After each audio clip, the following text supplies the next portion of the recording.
വീണ്ടും ഒരു വിശുദ്ധ ദിവസം അങ്ങയുടെ സന്നിധിയിലിരുന്ന് അങ്ങേ ആരാധിപ്പാൻ തന്ന കൃപയ്ക്കായിട്ട് നന്ദിയോട് സ്തോത്രം ചെയ്യുന്നു.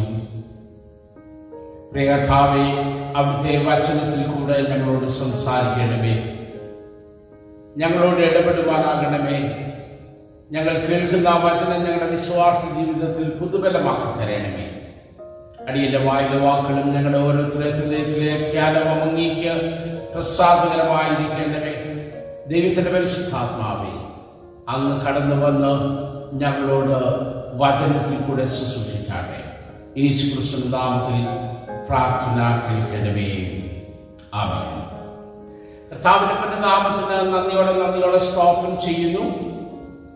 ഈ ജൂലൈ മാസത്തിലെ 3-ാമത്തെ ഞായറാഴ്ചയെങ്കിലും നമുക്ക് ഇപ്രകാരം ദൃശ്യമാധ്യമത്തിൽ കൂടെ കണ്ട് ആരാധിപ്പാൻ കർത്താവ് തന്റെ അവസരത്തിനായിട്ട് ദൈവത്തിന് സ്തോത്രം ചെയ്യും.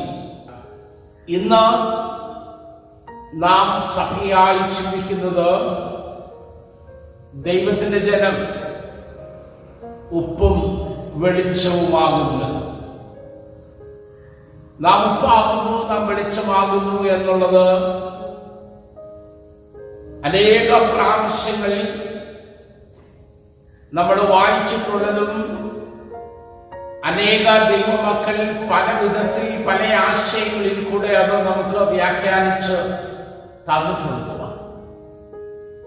അതുകൊണ്ട് ഞാൻ അതിൽ മാത്രം ഒതുങ്ങി നിൽക്കുവാനായിട്ടല്ല നമ്മളെല്ലാ പ്രാവശ്യം ചെയ്യുന്നത് പോലെ ഇന്ന് നമ്മൾ വായിച്ചു കേട്ട വേദഭാഗങ്ങളിൽ കൂടെ ഒരല്പം ആഴത്തിലേക്ക് അല്ലെങ്കിൽ കുറെ കൂടെ വിശദമായിട്ട് നമ്മുടെ വിശ്വാസ ജീവിതത്തിന്റെ അതുല്യത എന്താണെന്ന് മനസ്സിലാക്കുവാൻ ദൈവത്തിന്റെ പരിശുദ്ധാത്മാവ് നമ്മളെ ഇടയാക്കട്ടെ എന്ന പ്രാർത്ഥന. യെശയ്യാവിന്റെ പുസ്തകം 49-ാം അധ്യായത്തിന്റെ അതിമനോഹരമായ വാക്കുകളാണ് 1-ാം പാഠമായിട്ട് നമ്മൾ വായിച്ചു കേട്ടത്. നമുക്കറിയാവുന്നതുപോലെ യെശയ്യാവിന്റെ പുസ്തകം ആദ്യത്തെ 39 അധ്യായങ്ങളിൽ ഇസ്രായേലിന്റെ ബാബിലോണിന്റെ പ്രവാസത്തിലായിരിക്കുന്ന ഇസ്രായേലിന്റെ തെറ്റുകളെ കുറിച്ചും കുറ്റങ്ങളെ കുറിച്ചും കുറവുകളെ കുറിച്ചും അങ്ങനെ വരുന്ന ദൈവകോപത്തെ കുറിച്ചൊക്കെ പ്രതിപാദിച്ചിട്ട് 40-ാം അധ്യായം മുതൽ ആശ്വാസത്തിന്റെയും വീണ്ടെടുപ്പിന്റെയും യഥാസ്ഥാനപ്പെടുത്തലിന്റെയും ഒക്കെ ദൂത് പ്രവാചകനിൽ കൂടെ ദൈവം തമ്പുരാൻ അരുളി ചെയ്യുന്നതാണ് കാണാനായിട്ട് സാധിക്കുന്നത്. അപ്രകാരം പറഞ്ഞു വരുമ്പോഴാണ് പ്രവാചകൻ വളരെ പ്രത്യേകമായിട്ട് ദൈവത്തിന്റെ വിളിയെ കുറിച്ച് ഇവിടെ പ്രതിപാദിക്കുന്നത്. അത് ജനത്തോടുള്ള വലിയ ഒരു പ്രഖ്യാപനമായിട്ടാണ് യെശയ്യാവ് പറയുന്നത്. ദ്വീപുകളെ എന്റെ വാക്കുകളെ കേൾപ്പീൻ, ദൂരെയുള്ള വംശങ്ങളെ ശ്രദ്ധിപ്പീൻ എന്ന് പറഞ്ഞുകൊണ്ട് ദേശത്തോട് യെശയ്യാവ് വിളിച്ചു പറയുന്ന വാക്കുകളാണ് കാണാൻ സാധിക്കും.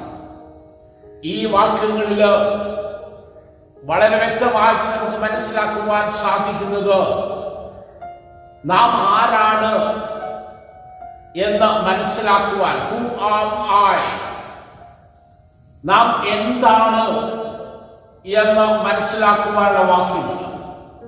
പ്രവാചകൻ പറയുന്നു, എന്റെ അമ്മയുടെ ഉദരത്തിലിരിക്കൽ തന്നെ അവൻ പേര് പ്രസ്താവിച്ചിരിക്കുന്നു. അവൻ എന്നെ എന്റെ ഗർഭം മുതൽ വിളിച്ചു, എന്നെ എന്റെ വായിൽ മൂർച്ചയുള്ള വാൾ പോലെയാക്കി, തന്റെ കൈകളെ നിഴലിൽ എന്നെ ഒളിപ്പിച്ചു. അവൻ എന്നെ മിനുക്കിയ അമ്പാക്കി തന്റെ ഭൂമിയില് മറച്ചു വെച്ചു എന്ന് പറയുകയാണ്. ഒന്ന് നമുക്കിവിടെ വായിച്ച് മനസ്സിലാക്കാൻ സാധിക്കുന്നത്, I have A special calling, എനിക്കൊരു പ്രത്യേക വിളിയുണ്ട്. ആ വിളി ഞാൻ എന്റെ അമ്മയുടെ ഉദരത്തിലായിരുന്നപ്പോൾ തന്നെ ദൈവം എന്നെ വിളിച്ചതാണ്. എന്റെ ഉദരത്തിലായിരിക്കുമ്പോൾ തന്നെ അവൻ എന്റെ പേര് പ്രസ്താവിച്ച് എന്നെ വിളിച്ചതാണ്.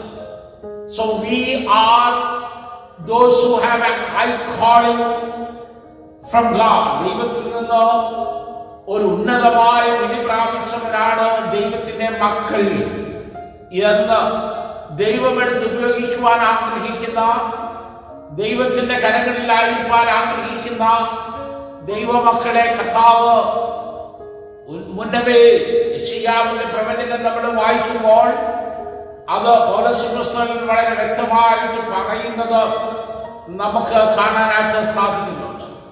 യെശയ്യാവ് അതിനെക്കുറിച്ച് ഇങ്ങനെയാ പറയുന്നത്.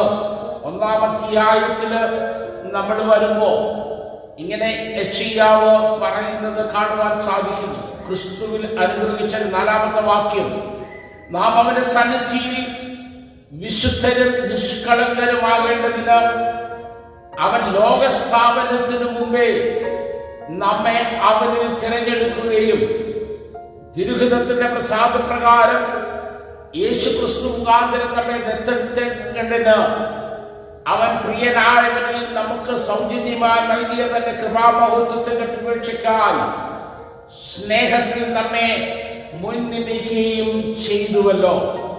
ലോകസ്ഥാപനത്തിന് മുമ്പേ നമ്മളെ തെരഞ്ഞെടുത്ത് ദൈവസ്നേഹത്തിൽ നമ്മളെ മുൻനിയമിച്ചിരിക്കുന്നു എന്ന് പൗലോസ് അപ്പോസ്തലൻ എഫേസ്യ സഭയോട് പറയുന്നത് കാണാൻ സാധിക്കും. നമുക്കറിയാമല്ലോ ഇതിന്റെ പശ്ചാത്തലം അർത്തമീസ് ദേവിയെ ആരാധിച്ചുകൊണ്ടിരുന്ന ഒരു ജനസമൂഹത്തിൽ നിന്ന് യേശു കർത്താവിന്റെ സുവിശേഷത്താൽ വീണ്ടെടുക്കപ്പെട്ട ഒരു ചെറിയ കൂട്ടത്തോടാ യെശയ്യാവ് പറയുന്നത്.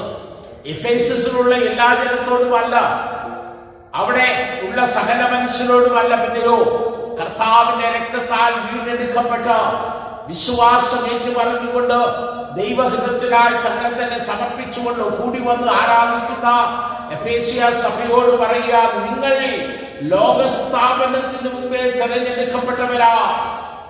നിങ്ങൾ അർത്തമീസ് ദേവിയെ ഇത്രയും നാളും ആരാധിച്ചു കൊണ്ടിരുന്ന് ഇപ്പോൾ നിങ്ങൾ ഈ തെരഞ്ഞെടുപ്പ് പ്രാപിച്ച് ദൈവമക്കളായെങ്കിൽ അത് ഇന്ന് ഉണ്ടായ യാദൃച്ഛികമായ ഒരു സംഭവമല്ല, മറിച്ച് നിങ്ങളെ കുറിച്ചുള്ള അനന്തകാലം മുതൽ അനാദികാലം മുതലുള്ള ദൈവത്തിന്റെ തിരിഹിതമാണ്. അവൻ നിങ്ങളെ തെരഞ്ഞെടുത്ത് തന്റെ സ്നേഹത്താല് അവൻ നിങ്ങളെ നിയമിച്ച് ആക്കിയിരിക്കുന്നു എന്ന് പൗലോസ് എഫേസ്യ സഭയെ ഓർമ്മിപ്പിക്കുകയാണ്. ഇവിടെ യെശയ്യാ പ്രവാചകൻ പറയുകയാണ്, എന്റെ ഗർഭത്തിൽ ഞാൻ ആയിരുന്നപ്പോൾ തന്നെ അവൻ എന്നെ തിരഞ്ഞെടുത്തു, എന്റെ പേര് വിളിച്ച് ആക്കിയിരിക്കുന്നു. എന്നെ കേൾക്കുന്ന ദൈവത്തിന്റെ മക്കളെ, ദൈവമക്കളാകുവാനുള്ള അവകാശം നമുക്ക് ലഭിച്ചത് ഈ ഭാഗ്യകരമായ ജീവിതത്തിന്റെ അനുഭവത്തില് യേശു കർത്താവിന്റെ രക്തത്താൽ വീണ്ടെടുക്കപ്പെട്ടവരായി ഹല്ലേലൂയ കർത്താവിന്റെ മക്കളെന്നുള്ള അവകാശത്തിലേക്ക് നാം ആയി തീർന്നത് നമ്മളെ കുറിച്ചുള്ള അനാദികാലം മുതലുള്ള ദൈവത്തിന്റെ പദ്ധതിയാണ്. Hallelujah hallelujah. ആ പദ്ധതി കർത്താവായ യേശു ക്രിസ്തുവിൽ കൂടെ അവൻ പൂർത്തീകരിച്ച് വിശ്വാസത്താൽ അത് നമുക്ക് സ്വന്തമായി ദൈവത്തിന്റെ പദ്ധതിയിൽ നിന്ന് തിരിച്ചറിഞ്ഞുകൊണ്ട് അവന്റെ തെരഞ്ഞെടുക്കപ്പെട്ട വർഗമായിരിക്കാൻ കർത്താവ് നമ്മളെ ഇടയാക്കിയിരിക്കുന്നത് ഓർത്ത് ദൈവത്തിന് സ്തോത്രം ചെയ്യട്ടെ. എല്ലാവരെ കുറിച്ചാണ് ഇത് പറയുന്നത്. ക്രൈസ്തവൻ എന്ന് പറയുന്ന എല്ലാവരെ കുറിച്ചല്ല, നാമധേയ ക്രിസ്ത്യാനികളായിരിക്കുന്ന എല്ലാവരെ കുറിച്ചുമല്ല, പിന്നെയോ അവന്റെ വിളി കേട്ടനുസരിച്ചുകൊണ്ട് അവന്റെ തെരഞ്ഞെടുപ്പിനെ മനസ്സിലാക്കിക്കൊണ്ട് തങ്ങളുടെ ജീവിതങ്ങളെ ക്രിസ്തുയേശുവിലേക്ക് സമർപ്പിച്ച പ്രിയപ്പെട്ടവരെ കുറിച്ചാണ്. ഇന്ന് പകൽക്കാലം നീ ആരാകുന്നു എന്നുള്ള ചോദ്യത്തിന്റെ മുമ്പില് നമുക്ക് മറുപടി പറയുവാൻ കഴിയുന്നതാ, ഞാൻ തെരഞ്ഞെടുക്കപ്പെട്ട വർഗമാണ്. പത്രോസ് അപ്പോസ്തലൻ പറയുന്നുണ്ടല്ലോ, നാമോ അന്ധകാരത്തിൽ നിന്ന് തന്റെ അത്ഭുത പ്രകാശത്തിലേക്ക് വിളിച്ചവന്റെ സൽഗുണങ്ങളെ കൊച്ചുപാട്ടക്കൊണ്ട് തെരഞ്ഞെടുക്കപ്പെട്ട വർഗം രാജകീയ പുരോഹിത വർഗവും സ്വന്തം ജനവുമാകുന്നു എന്ന്. അതേ പ്രിയമുള്ളവരെ, നാം ദൈവത്തെ ആരാധിക്കുവാൻ, നാം കർത്താവിനെ സ്നേഹിക്കുവാൻ, നാം കർത്താവിന് വേണ്ടിയായിരിക്കാൻ ദൈവം നമ്മളെ തെരഞ്ഞെടുത്ത് ആക്കിയിരിക്കും. നാം എന്താകുന്നു എന്നുള്ള ചോദ്യത്തിന് രണ്ടാമത്തെ ഭാഗം മറുപടി പറയുന്നത്, അവന് എന്റെ വായ മൂർച്ചയുള്ള വാൾ പോലെ ആക്കി തന്റെ കൈകളെ നിഴലിൽ എന്നെ ഒളിപ്പിച്ചിരിക്കുകയാണ്. എന്നെ മിനുക്കിയാക്കി തന്റെ ഭൂമിയിൽ വെച്ചിരിക്കുകയാണ്. അവൻ എന്നെ തിരഞ്ഞെടുത്തു എന്ന് മാത്രമല്ല, he has separated, or rather I would say he has sanctified and separated me. അവൻ എന്നെ വിശുദ്ധീകരിച്ചു, വേർതിരിച്ചു എന്ന് പറയുകയാണ്. എന്നെ മൂർച്ചയുള്ള വാള് പോലെയാക്കി. നമുക്കറിയാമല്ലോ, ഒരു ഇരുമ്പ് കഷ്ണം ഒരു കൊല്ലന്റെ ആലയിൽ കിട്ടിയ ആ ഇരുമ്പ് കഷ്ണത്തെ തന്റെ മുശയിലിട്ട് പഴുപ്പിച്ച് അടിച്ച് പകവരുത്തി നല്ല മനോഹരമായിട്ടുള്ള കത്തിയാക്കി മാറ്റി, മൂർച്ചയുള്ള വാളാക്കി മാറ്റുന്നത്. അത് വാളല്ലായിരുന്നു, അതിനൊരു മൂർച്ചയില്ലായിരുന്നു, അത് വെറും ഒരു ഇരുമ്പ് കഷ്ണം മാത്രമായിരുന്നു. പക്ഷെ നല്ല ഒരു കുശവന്റെ കയ്യില് ആ ഇരുമ്പ് കഷ്ണം കിട്ടിയപ്പോൾ ആ കുശവന്റെ കരവിരുതിനുള്ളില് അത് അതിമനോഹരമായി മൂർച്ചയുള്ളൊരു വാളായി മാറുകയാണ്. എന്തിനാണെന്നറിയാമോ? തനിക്ക് ഉപയോഗിക്കുവാൻ, തനിക്ക് മാത്രമല്ല അനേകർക്ക് പ്രയോജനമുള്ളതായി മാറുവാൻ തക്കവണ്ണം, യജമാനന് ആഗ്രഹിക്കുന്ന തരത്തിൽ പ്രയോജനമുള്ളതായി മാറുവാൻ തക്കവണ്ണം മൂർച്ചയുള്ള വാളാക്കി ഒരു കുശവൻ ഒരു ഇരുമ്പ് കഷ്ണത്തെ തന്റെ ആലയിൽ രൂപാന്തരപ്പെടുത്തുന്നത് പോലെ ദൈവവചനെ അവൻ നിന്നെ വിളിച്ച് തന്റെ കരങ്ങളിൽ മോൾഡ് ചെയ്തെടുക്കുകയാണ്. താൻ ആഗ്രഹിക്കുന്ന പാത്രമാക്കി തീർക്കുവാനായി, താൻ ആഗ്രഹിക്കുന്ന വാളാക്കി തീർക്കുവാനായിട്ട് അവൻ നിന്നെ മോൾഡ് ചെയ്യുകയാണ്. അപ്പോൾ എന്റെ ജീവിതം എന്റെ കർത്താവിന്റെ കരങ്ങളിൽ രൂപാന്തരം പ്രാപിച്ചതാണ്, അല്ലെങ്കിൽ രൂപാന്തരം പ്രാപിക്കേണ്ടുന്നതാണ്. ഞാൻ ആയിരിക്കുന്നത് പോലെ ആയിരിക്കാൻ അല്ല ദൈവം എന്നെ വിളിച്ചിരിക്കുന്നത്. എന്റെ കഴിഞ്ഞകാല ജീവിതത്തിന്റെ എല്ലാ അവസ്ഥകളോടുകൂടെ ആയിരിക്കാൻ അല്ല കർത്താവ് എന്നെ വിളിച്ചിരിക്കുന്നത്. ഞാൻ ആ അവസ്ഥയിലായിരുന്നാൽ ദൈവത്തിന് എന്നെ ഉപയോഗിക്കാനായിട്ട് കഴിയും. അതുകൊണ്ട് കുശവന്റെ കയ്യിൽ കളിമണ്ണായിരിക്കുന്നത് പോലെ ഒരു ആലയില് ഒരു കൊല്ലന്റെ കയ്യില് ഒരു ഇരുമ്പ് ദണ്ടായിരിക്കുന്നത് പോലെ അവന്റെ കരങ്ങളാൽ മൂർച്ചയുള്ളതായി തീരുവാൻ തക്കവണ്ണം നമ്മളെ അവന്റെ കരങ്ങളിൽ ഏൽപ്പിച്ചു കൊടുക്കുന്നവരായിരിക്കണം എന്ന് ഓർമ്മിപ്പിക്കുകയാണ്. Let the Lord refine our lives. Let the Lord transform our lives. Let the Lord renew and sharpen our lives that He can use it. അവൻ ഉപയോഗിക്കുവാൻ തക്കവണ്ണം നമ്മുടെ ജീവിതങ്ങൾ രൂപാന്തരപ്പെടുവാൻ, അവന്റെ ആത്മാവിനാൽ രൂപാന്തരപ്പെടുവാൻ നമ്മളെ തന്നെ ദൈവകരങ്ങളിലേക്ക് ഏൽപ്പിച്ചു കൊടുക്കുവാനാണ് സാധിക്കുന്നത്. രണ്ടാമത്തെ പദം അവൻ പറയുന്നത് എന്നെ മിനുക്കിയ അമ്പാക്കി തീർത്തിരിക്കുന്നു എന്നാണ്. നമുക്കറിയാമല്ലോ, വളരെ സിമ്പിളായിട്ട് നമുക്ക് മനസ്സിലാക്കാവുന്ന സംഗതി ഉള്ളൂ. തുരുമ്പൊക്കെ പിടിച്ച, അല്ലേ, അഴുക്കുമൊക്കെ പിടിച്ച ആ ഇരുമ്പ് കഷ്ണം കുശവന്റെ കയ്യിൽ കിട്ടുമ്പോൾ അതിന്റെ തുരുമ്പെല്ലാം മാറ്റി, അതിന്റെ അഴുക്കുമൊക്കെ മാറ്റി, അത് ഏത് തിക്നെസ്സിൽ ഏത് കനത്തിലായിരിക്കണമെന്ന് കുശവന്റെ മനസ്സുകൊണ്ട് കുശവൻ അപ്രകാരം അതിനെ അടിച്ച് നല്ലതുപോലെ രാഗി മൂർച്ചയുള്ളതാക്കി തീർക്കും. നമ്മുടെയൊക്കെ ചെറിയ പ്രായമുള്ളവർക്ക് ഞാൻ പറയുന്നത് മനസ്സിലാകും. അന്ന് പാണ്ഡികളായിരിക്കുന്ന ആളുകള് കത്തിരാകുന്ന ഒരു ചക്രം മിഷനൊക്കെ ആയിട്ട് നമ്മുടെ തെരുവീതിൽ കൂടെ ഇങ്ങനെ വിളിച്ചു പറഞ്ഞു. അമ്മച്ചി വിളിക്കും, വരാൻ പറയും. അടുക്കളയില് മൂർച്ച കുറഞ്ഞിരിക്കുന്ന കത്തികളും വെട്ടുകത്തിയും ഒക്കെ എടുത്തുകൊണ്ട് കൊടുക്കും. അവര് അതിന്റെ മൂർച്ചയ്ക്ക് ഇരുന്ന് നോക്കി, അവരതിങ്ങനെ ചവിട്ടി അതിന്റെ ആ ചക്രം കറക്കി ആ കല്ലിന്മേലിൽ അങ്ങോട്ട് ചേർത്ത് വെച്ച് ശബ്ദമുണ്ടായി തീ പറക്കുന്നത് പോലെ അതിനെ രാഗി അതിമനോഹരമാക്കി തീർക്കും. നല്ല മൂർച്ചയുള്ള, നല്ല വെട്ടിത്തിളങ്ങുന്ന വായ്ത്തലയുള്ള കത്തികളാക്കി അതിനെ മാറ്റി. അത് വാങ്ങി അമ്മച്ചി എന്നാ ചെയ്യുന്നത് ഞാൻ കണ്ടിട്ടുണ്ട്. അല്പം എണ്ണയെടുത്ത് ആ ഭാഗത്തൊക്കെ നല്ല മൂർച്ചയുള്ള വാഴ്ത്തലയിൽ എണ്ണ പുരട്ടി വെക്കും. എന്തിനാണെന്നറിയാമോ? തുരുമ്പ് പിടിക്കാതിരിക്കാൻ. വീണ്ടും തുരുമ്പ് മിനുക്കിയ കത്തിയെ തുരുമ്പ് പിടിക്കാതിരിക്കാൻ എണ്ണ കൊണ്ട് പൂശി അത് ഭദ്രമായി ഉപയോഗിക്കേണ്ടുന്ന സമയത്ത് ഉപയോഗിക്കുവാൻ തക്കോണം സൂക്ഷിച്ചു വെക്കുന്നത്. എന്റെ ചെറിയ പ്രായത്തിൽ ഞാൻ കണ്ടിട്ടുണ്ട്. എന്നെ കേൾക്കുന്ന ദൈവത്തിന്റെ പൈതലെ, യെശയ്യാവ് പറയുന്നു, അവൻ എന്നെ മിനുക്കി അമ്പാക്കി, അവൻ എന്നെ രാഗി, എന്നിലെ തുരുമ്പും അഴുക്കുമെല്ലാം കളഞ്ഞ് എന്നെ ഷേപ്പ് വരുത്തി നല്ല മൂർച്ചയുള്ളതാക്കി. പിന്നെയോ എന്റെ മിനുക്കം പോകാതിരിക്കാൻ, എന്റെ മൂർച്ച പോകാതിരിക്കാൻ, വീണ്ടും ഞാൻ തുരുമ്പ് പിടിക്കാതിരിക്കാൻ പരിശുദ്ധാത്മാവിന്റെ അഭിഷേകം എന്ന എണ്ണ പുരട്ടി. ഹല്ലേലൂയ! അവന്റെ ആത്മാവിന്റെ പുതുക്കത്തിൽ അവൻ നമ്മളെ നിർത്തിയിരിക്കുന്നു എന്ന് മനസ്സിലാക്കുവാൻ ഞാൻ ദൈവമക്കളെ കുറിച്ചാണ് പറയുന്നത്. ഈ ഒരു മഹാഭാഗ്യത്തിലേക്ക് യേശു കർത്താവ് നമ്മളെ വിളിച്ച് ചേർക്കുന്നത്. ഇന്നുവരെയും ആ അവസ്ഥയിലേക്ക് വന്നിട്ടില്ലാത്ത പ്രിയപ്പെട്ട സഹോദരങ്ങളെ, എന്റെ കർത്താവിന്റെ കരങ്ങളിൽ അവന്റെ പൂണിയിലെ മിനുക്കിയ മാറ്റുവാൻ ദൈവം നിന്നെ കൊണ്ടാഗ്രഹിക്കുക. താഴോട്ട് വായിക്കുമ്പോ എനിക്ക് ആ ഭാഗത്ത് തന്നെ നിൽക്കാൻ പറ്റില്ലല്ലോ, അതുകൊണ്ട് ഞാൻ മുന്നോട്ട് പോകട്ടെ. അവൻ പറയുന്നു, നിന്നെ മാന്യനാക്കിയിരിക്കുന്നെന്നാ പറയുന്നത്.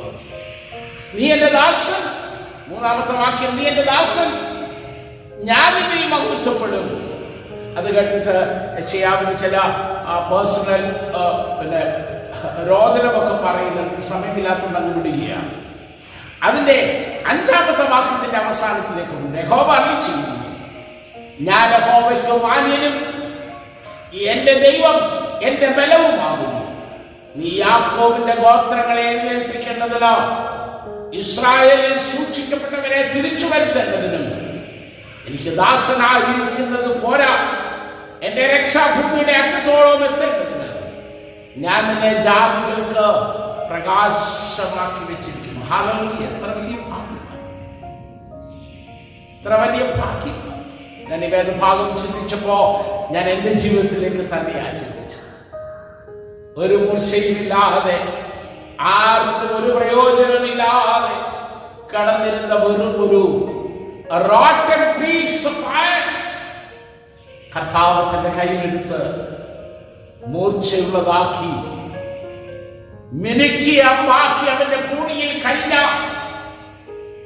ഏതാണ്ട് 44 വർഷങ്ങൾ കൊണ്ട് കർത്താവ് ഉപയോഗിച്ചുകൊണ്ടിരിക്കുക. അവൻ മാന്യനായി എന്നെ എണ്ണി. കുറവുകളുടെ മധ്യത്തിലും വീഴ്ചകളുടെ മധ്യത്തിലും മറ്റുള്ളവർ വിധിച്ചപ്പോഴും പരിഹസിച്ചപ്പോഴും കുറ്റം വിധിച്ചപ്പോഴും എന്നെ അവൻ മാന്യനായി എന്റെ ദൈവമായി എന്റെ ബലമായി എന്നോട് കൂടെ ഇരുന്നു. ദേശത്തിന്റെ ലോകത്തിന്റെ വിവിധ കോണുകളിൽ ഈ രക്ഷയുടെ സുവിശേഷം അറിയിക്കുവാൻ അവന്റെ പ്രകാശമായി തീരുവാൻ കർത്താവിനെയാക്കി. എത്ര ഭാഗ്യകരമായ അവസ്ഥ! ഇന്ന് പകൽക്കാലം എന്നെ കേൾക്കുന്ന ദൈവത്തിന്റെ പൈതലേ, അവൻ നിന്നെ വിളിച്ചു വേർതിരിച്ചിരിക്കുന്നത് നിന്നെ മാന്യനാക്കി, ദൈവത്തിന് വേണ്ടി മാന്യനാക്കി, നിന്നെ ബലമായി നിന്നെ ലോകത്തിന്റെ പ്രകാശമാക്കിയിരുവാൻ. അപ്പം ഞാൻ തെരഞ്ഞെടുക്കപ്പെട്ടവനാണ്. ഞാൻ അവന്റെ പൂണിയില് മിനുക്കിയ അമ്പായി മാറിവിടുന്നവനാണ്. ഞാൻ എന്താകുന്നു എന്നുള്ള ചോദ്യത്തിന് നമുക്ക് അവിടെ മറുപടി ലഭിക്കുക. നാം എങ്ങനെയാണ് എന്നുള്ള ചോദ്യത്തിന് എഫേസ്യ ലേഖനം 5-ാം അധ്യായത്തിൽ നമുക്ക് മറുപടി ലഭിക്കുന്നു. അവിടെ 5-ാം അധ്യായത്തിൽ മനോഹരമായ നേരത്തെ ഉള്ള കാര്യങ്ങളൊക്കെ അവിടെ പറയുന്നുണ്ട്. അതിലേക്ക് ആകയാൽ പ്രിയ മക്കളെന്ന പോലെ ദൈവത്തെ അനുകരിപ്പീൻ. അത് നമുക്ക് മനസ്സിലാക്കണമെങ്കിൽ അതിനു മുമ്പുള്ള വാക്യങ്ങളൊക്കെ വായിക്കണം. പ്രത്യേകിച്ച് 4-ാം അധ്യായത്തിന്റെ 17-ാമത്തെ വാക്യം മുതൽ താഴോട്ട് നമുക്ക് വായിക്കണം. അങ്ങനെ വായിച്ചു വരുമ്പോഴാണ് ഈ ആകയാൽ എന്നുള്ള പദത്തിന്റെ അർത്ഥം നമുക്ക് മനസ്സിലാക്കാനായിട്ട് സാധിക്കും. ഞാൻ സമയം പരിമിതി ഉള്ളത് കൊണ്ട് എല്ലാ വാക്യത്തിലേക്ക് പോകുന്നില്ല. നിങ്ങൾ 17ാമത്തെ വാക്യം മുതൽ താഴോട്ട് വായിക്കണം. ഇന്നലെ സ്ത്രീജന സഖ്യത്തിന്റെ മീറ്റിംഗിൽ ഞാൻ പറഞ്ഞ വാക്ക് അവിടെ പഴയ മനുഷ്യനെ ഉപേക്ഷിച്ച് നിങ്ങളുടെ ഉള്ളിലെ ആത്മാവ് സംബന്ധമായ പുതുക്കം പ്രാപിച്ച സത്യത്തിന്റെ ഫലമായ രീതിയിലും വിശുദ്ധിയിലും ദൈവത്തിന് അനുരൂപമായി സൃഷ്ടിക്കപ്പെട്ട പുതിയ മനുഷ്യനെ ധരിക്കണം. ആകയാൽ ഭോഷ്ക് ഉപേക്ഷിച്ച് ഓരോരുത്തരും തന്റെ കൂട്ടുകാരോട് സത്യം സംസാരിക്കണം. നാം തമ്മിൽ അവയവങ്ങളാണ്. കോപിച്ചാൽ പാപം ചെയ്യാതിരിപ്പിൻ, സൂര്യൻ അസ്തമിക്കുവോളൂ അത് വെച്ചുകൊണ്ടിരിക്കും. കേൾക്കുന്നവർക്ക്, ഞാൻ ഇടയ്ക്കൊക്കെ വായിക്കാൻ സമയമില്ലാത്തത് കൊണ്ട്, കേൾക്കുന്നവർക്ക് ആത്മീകമായിട്ടുള്ള അഭിവൃദ്ധി ഉണ്ടാകത്തക്കവണ്ണം ആത്മീക വർധനയ്ക്കായി നല്ല വാക്കല്ലാതെ ആകാത്ത വാക്കുകൾ നിന്റെ വായിൽ നിന്ന് പുറപ്പെടരുത്. നമ്മള് അനുസരിക്കുന്നുണ്ടോ? വചനത്തിലുള്ള കാര്യങ്ങളാണ്. അയ്യോ, ഓരോരുത്തരും മറ്റുള്ളവരെ കുറിച്ച് പറയുന്ന ദുഷിപ്പ് കേട്ടാൽ ക്രിസ്ത്യാനിയാ, കമ്മ്യൂണിയൻ എടുക്കുന്നവരാ, പള്ളിയിലെ വലിയ ആളാ, പക്ഷെ മറ്റുള്ളവരെ കുറിച്ച് വാദം ദുഷിപ്പല്ല. ഞാൻ ആ വിഷയത്തിലെ കയറത്തി വായിക്കുന്നത് ദൈവത്തിന്റെ പരിശുദ്ധാത്മാവിനെ ദുഃഖിപ്പിക്കരുത്. അവനാണല്ലോ നിങ്ങൾക്ക് വീണ്ടെടുപ്പ് മുദ്രയിട്ടിരിക്കുന്നു. എല്ലാ കയ്പും കോപവും ക്രോധവും കുറ്റാരവും ദൂഷണവും സകല ദുർഗുണമായി നിങ്ങളെ വിട്ടൊഴിഞ്ഞു പോണം. നിങ്ങൾ തമ്മിൽ മനസ്സരുള്ളവരായി ദൈവം ക്രിസ്തുവിൽ നിങ്ങളോട് ക്ഷമിച്ചതുപോലെ അന്യോന്യം ക്ഷമിപ്പീൻ എന്ന് പറഞ്ഞിട്ടാണ് പറയുന്നത്. ആകയാൽ നിങ്ങൾ പ്രിയമക്കൾ എന്ന പോലെ അനുസരിക്കുക. എങ്ങനെയാ? നിങ്ങളെ സ്നേഹിച്ച് നമുക്ക് വേണ്ടി തന്നെ ദൈവത്തിന് സൗരഭ്യവാസനയായ വഴിപാടും യാഗവുമായി അർപ്പിച്ചതുപോലെ സ്നേഹത്തിൽ നടക്കുക. ദൈവം എങ്ങനെ സ്നേഹിക്കണമെന്ന് പറയും. നാം എങ്ങനെയായിരിക്കണമെന്നുള്ള നമ്മുടെ ചിന്ത. നാം എങ്ങനെയായിരിക്കണം? അവന്റെ പ്രിയമക്കൾ എന്ന പോലെ അവനെ അനുഗമിക്കണം. പ്രിയമക്കള് എന്ന് പറയുമ്പോൾ എന്താണെന്നൊക്കെ നമുക്കറിയാം. നമ്മുടെ മക്കളെ എല്ലാം നമ്മൾ ഒരുപോലെ സ്നേഹിക്കുന്നവരാണ്. പക്ഷെ എന്നാലും ചിലപ്പോ നമ്മുടെ മക്കളിൽ ഒരാളോട് നമുക്ക് അല്പം സ്നേഹം കൂടുതൽ, നമ്മളെ കൂടുതൽ സ്നേഹിക്കുന്ന മക്കൾ ഉണ്ടാവുന്നവരുണ്ട്. അല്ലെങ്കിൽ എന്തെങ്കിലും ഒരു ചെറിയ വിലക്കിന്നതയുള്ളവരെയൊക്കെ നമ്മൾ ചിലപ്പോൾ കുറച്ചുകൂടെ അധികമായി സ്നേഹിച്ചു. പ്രിയമക്കളെന്നവോ പ്രിയമക്കളാകണമെങ്കിൽ എപ്രകാരമാകണമെന്നോ ദൈവത്തിന്റെ വചനം വളരെ വ്യക്തമായിട്ട് പറയും. ഇവിടെ പറയുന്നത് അവൻ നമ്മെ സ്നേഹിച്ച് നമുക്ക് വേണ്ടി തന്നെത്താൻ ദൈവത്തിന്റെ സൗരഭ്യവാസനയായി വഴിപാട് യാഗമായി അർപ്പിച്ചതുപോലെ സ്നേഹത്തിൽ നടത്തി. ഈ വാക്യം നമ്മൾ മനസ്സിലാക്കേണ്ടത് ഞാൻ മുമ്പേ വായിച്ച വാക്യങ്ങളിലാണ്. നാം അന്യോന്യം അവയവങ്ങളോ യേശു കർത്താവിന്റെ രക്തത്താൽ വീണ്ടെടുക്കപ്പെട്ട ക്രിസ്തുവിന്റെ ശരീരമാകുന്ന സഭയിൽ നാം അന്യോന്യം ഒരു ശരീരത്തിന്റെ അവയവമാണ്. അതുകൊണ്ട് കർത്താവ് സൗരഭ്യവാസിനിയായി തന്നെ യാഗമായി അർപ്പിച്ചതുപോലെ നമ്മുടെ ജീവിതങ്ങളെ മറ്റുള്ളവർക്ക് യാഗമായി സമർപ്പിച്ചുകൊണ്ട് ദൈവസ്നേഹത്തിൽ ജീവിപ്പാൻ അവിടെയാ തന്നെ പ്രസാദിക്കുന്ന പ്രിയമക്കളായി നമുക്ക് മാറുവാനായിട്ട് സാധിക്കും. താഴോട്ട് വായിക്കുമ്പോൾ വെളിച്ചത്തിന്റെ മക്കളായിട്ടൊക്കെ ജീവിക്കുവാനായിട്ട് പറയും. പ്രിയമുള്ളവരെ, പരസ്പര നമ്മുടെ സ്നേഹവും കൂട്ടായ്മയും നമ്മുടെ ജീവിതത്തിന്റെ വിശുദ്ധിയും പൗലോസ് അപ്പോസ്തലൻ വളരെ വ്യക്തമായിട്ട് അവിടെ പറയുന്നു. 20ാമത്തെ വാക്യത്തിലേക്കൊക്കെ വരുമ്പോ അതാ 4-ാം അധ്യായത്തില് നമ്മുടെ വായിക്കുമ്പോൾ 19-ാമത്തെ വാക്യം, ആകയാൽ അത്യാഗ്രഹത്തോടെ സകല അശുദ്ധിയും പ്രവർത്തിപ്പാൻ നിഷ്കാമത്തിന് ഞങ്ങളെ തന്നെ ഏൽപ്പിച്ചിരിക്കുന്നു. നിങ്ങളോ യേശുവിൽ സത്യമുള്ളതുപോലെ അവനെ കുറിച്ച് കേട്ട് അവന്റെ ഉപദേശം ലഭിച്ചു. ക്രിസ്തുവിനെ കുറിച്ച് ഇങ്ങനെയല്ല. മുമ്പിലത്തെ നടപ്പ് സംബന്ധിച്ച് ചതിമോഹങ്ങളിൽ വശനായി പോകുന്ന മറ്റേ മനുഷ്യനെ ഉപേക്ഷിക്കുക. നമ്മളിൽ ഒരു വിശുദ്ധി ഉണ്ടാകണമെന്ന് വാക്യമൊക്കെ വിവരിച്ച് പറയുവാനായിട്ട് സമയമില്ലാത്തതിനാൽ ഞാൻ അങ്ങനെ മുന്നോട്ട് പോകാനാണ് ആഗ്രഹം. നമ്മളിൽ വലിയ മാറ്റങ്ങൾ ഉണ്ടാകണം. ജഡത്തിന്റെ സ്വഭാവത്തിൽ നമ്മളിൽ എന്തെല്ലാം ദൈവമഹത്വത്തിനല്ലാതെ ആയിരിക്കുന്നുവോ അത് നമ്മൾ മാറ്റി ദൈവസ്നേഹത്തിൽ നമ്മളെ തന്നെ മറ്റുള്ളവർക്ക് യാഗമായിട്ട് അർപ്പിക്കുന്ന ദൈവസ്നേഹത്തിൽ നടത്തുവാനാണ് അന്യർക്ക് നമ്മൾ വായിച്ചു നടത്തുക. അന്യർക്ക് ആത്മീക വർധന ഉണ്ടാകുന്നതാണ് നമ്മുടെ വായിൽ നിന്ന് ഉണ്ടാകുന്നത്. നമ്മുടെ സംസാരത്തിൽ, നമ്മുടെ ഇടപെടലിൽ, നമ്മുടെ ചിന്താഗതികൾ, നമ്മുടെ പ്രവർത്തനങ്ങൾ, നമ്മുടെ തീരുമാനങ്ങൾ ആത്മീക വർധന ഉണ്ടാകുന്നതായിരിക്കും. പരിശുദ്ധാത്മാവിനെ ദുഃഖിപ്പിക്കുന്ന യാതൊന്നും നമ്മളിൽ നിന്നുണ്ടാകും. തമ്മിൽ ദൈവമനസ്സലുള്ളവരായി കർത്താവ് നമ്മളെ ക്ഷമിച്ചതുപോലെ അന്യോന്യം ക്ഷമിക്കണം. ഇത് ആവർത്തിച്ചുറപ്പിച്ച് പറഞ്ഞേച്ചാ പറയുന്നത്. അവൻ നമ്മളെ സ്നേഹിച്ച് നമുക്ക് വേണ്ടി തന്നെ താരേൽപ്പിച്ചു തന്നതുപോലെ നാമും സ്നേഹിപ്പാൻ. Do we have that sacrificial love? ആ ത്യാഗ നിർഭരമായ സ്നേഹം നമ്മളിലുണ്ട്. മറ്റുള്ളവരെ സ്നേഹിപ്പാൻ, കരുതുവാൻ, നമ്മുടെ നന്മയല്ല അന്യന്റെ നന്മ കാണുവാൻ.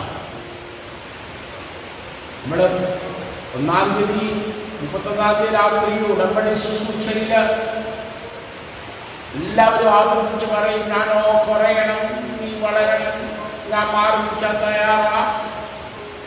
അല്ലെ, ഹീനമായ കാര്യത്തിന്, മാനമായ കാര്യത്തിന് എന്തെന്റെ കർത്താവിനെ ഏൽപ്പിച്ചാലും ഞാൻ അതെല്ലാം തയ്യാറാ.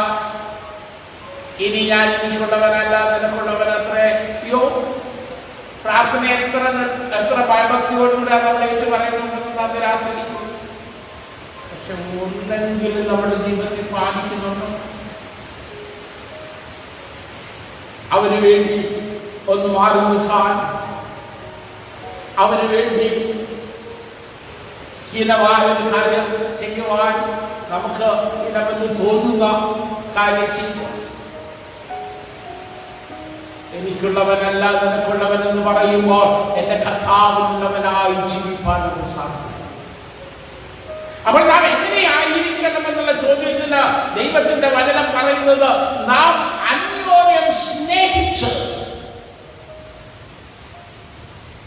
അന്യോന്യം ആത്മീക വർധനമുളവാക്കുന്നവരായിരിക്കണം. അതാണ് ഒരു ആത്മീക ജീവിതത്തിന്റെ വലിയ ലക്ഷ്യം.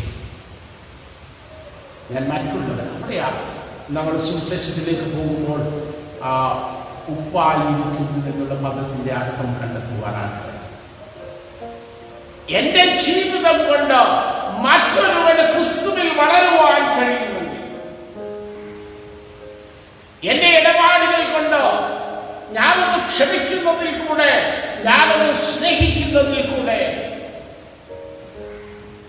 മറ്റൊരുവന് ആത്മീകമായി പ്രയോജനമുണ്ടാകുവാൻ, ക്രിസ്തുവിൽ വളരുവാൻ സാധിക്കുന്നെങ്കിൽ അവനാണ് ദൈവത്തിന്റെ പ്രിയപുത്രൻ, അവനാണ് ക്രിസ്തുവിന്റെ പ്രിയമക്കൾ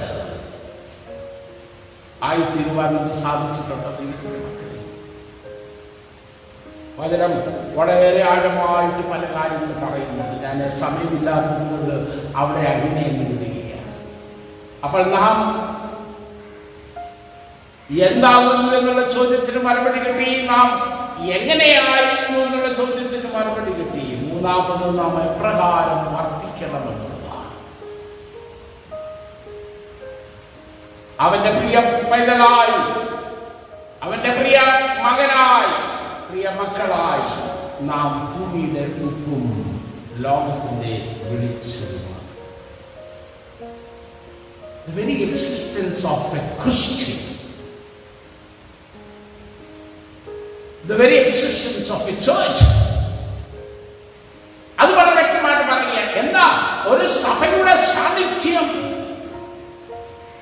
ആ ദേശത്തിന് ഉപ്പിന് തുല്യമായിരിക്കും. ഒരു ക്രിസ്ത്യാനിയുടെ സാന്നിധ്യം, ഒരു ക്രിസ്തീയ കുടുംബത്തിന്റെ സാന്നിധ്യം ആ സമൂഹത്തിന് രുചി വരുത്തുന്നതായി ആണോ? മതിൽക്കെട്ടിനുള്ളില് വലിയ ഗേറ്റ് മടച്ച് കുരയ്ക്കുന്ന പട്ടിയും ഒരു മനുഷ്യനും ഒരു ഭിക്ഷക്കാരനും പോലും അതിൻ്റെ അകത്ത് കയറാൻ കഴിയാതെ നാം ആയിരിക്കുമ്പോൾ അയലത്തുകാരൻ നമ്മളെ കുറിച്ച് പറയുന്നത് എന്താണെന്ന് ചിന്തിക്കണം. ഞാൻ കേട്ടിട്ടുണ്ട്, അയ്യോ അറുത്ത കൈക്ക് ഉപ്പ് തേക്കാത്തവനാണ് ദുഷ്ടൻ. അതിനെക്കുറിച്ച് പറയുന്നറിയാമോ? ക്രിസ്ത്യാനിയെ കുറിച്ചാണ്. ഒരു ബന്ധവുമില്ല, ആരുമായിട്ട് ഒരു ബന്ധവുമില്ല, അടച്ചുപൂട്ടി വീടിൻ്റെ അകത്ത് അവന്റെ കാര്യം മാത്രം നോക്കി നോക്കുന്നതാണ്. അല്ല സ്നേഹിത, ഈ സമൂഹത്തിന്റെ ഉപ്പായി നിന്റെ സാന്നിധ്യം നീ ആയിരിക്കുന്ന സമൂഹത്തിൽ ദൈവസ്നേഹത്തിന്റെ ആ വലിയ കാരം പകരുന്നതാണ്. നീ കാരമായി തീരുമ്പോൾ മാത്രമാണ് മറ്റുള്ളവർക്ക് ഉപ്പായി തീരുവാൻ സാധിക്കും. സ്നേഹമില്ലാത്തവർക്ക് സ്നേഹം പകർന്നു കൊടുക്കുവാൻ, വിദ്വേഷമുള്ളിടത്ത് ക്ഷമ പകർന്നു കൊടുക്കുവാൻ, പകയും വിരോധമുള്ളിടത്ത് ക്ഷമയും സൗമ്യതയും പകർന്നു കൊടുക്കുവാൻ ദൈവത്തിന്റെ കർത്താവിനെ വിളിച്ചാക്കിയിരിക്കുക. സമയപരിമിതി കൊണ്ട് ഞാൻ പറഞ്ഞു നിർത്തട്ടെ. വെളിച്ചം മാർഗദർശിയാണ്. വെളിച്ചം നയിക്കുന്നത്, വെളിച്ചമേ നയിച്ചാലും എന്നൊക്കെ നമ്മൾ പാടിക്കൊടുക്കും. അവൾ ഈ സമൂഹത്തെ നയിക്കുന്ന വിളക്കായി ക്രിസ്ത്യാനി മാറണമെന്ന് പറയുന്നത്. യേശു കർത്താവ് നിന്റെ ജീവിതത്തെ പ്രകാശിക്കുമ്പോൾ ആ പ്രകാശത്തിൽ അനേകര് വെളിച്ചത്തിലുള്ളവരായി മാറുവാനും വെളിച്ചത്തിൽ നടക്കുവാനും ഇടയാണ്. വെളിച്ചം പ്രകാശിക്കുമ്പോഴാണ് അന്ധകാരത്തിലായിരിക്കുന്നത് വെളിച്ചത്തിലാണ്. ഇതിലെ രണ്ടിന്റെയും തമ്മിലുള്ള വ്യത്യാസം എന്താ? അന്ധകാരത്തിൽ ജീവിതങ്ങളിൽ പ്രകാശിക്കുന്നില്ല. എങ്ങനെ വേണമെങ്കിലും ജീവിക്കും, ആരും അറിയത്തില്ല. ഇരുട്ടാണ്, ആർക്കും കാണാൻ പറ്റത്തില്ല. അവിടെ വെളിച്ചം പകരുമ്പോൾ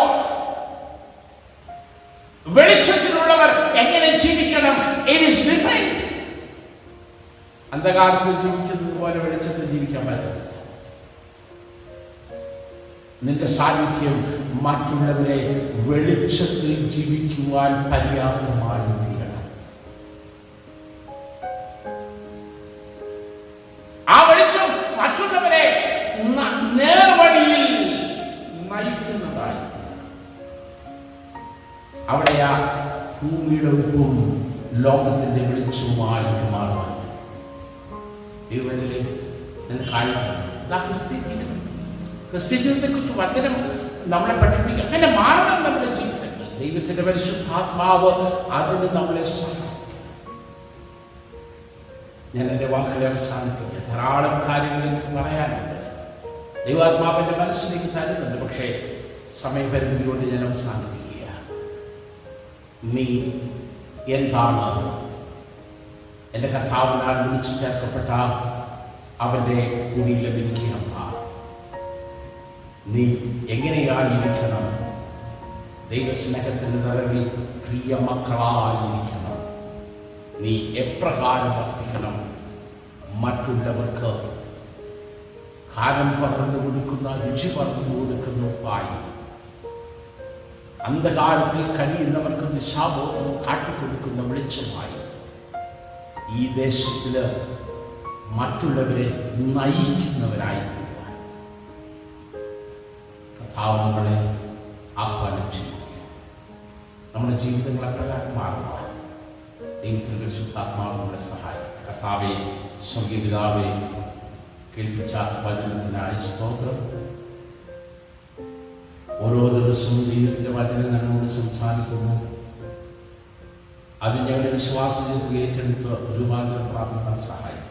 ഭൂമിയുടെ ഉപ്പായി, ലോകത്തിൻ്റെ വെളിച്ചമായി തീരുവാൻ കർത്താവ് ഞങ്ങളെ സഹായിച്ചു.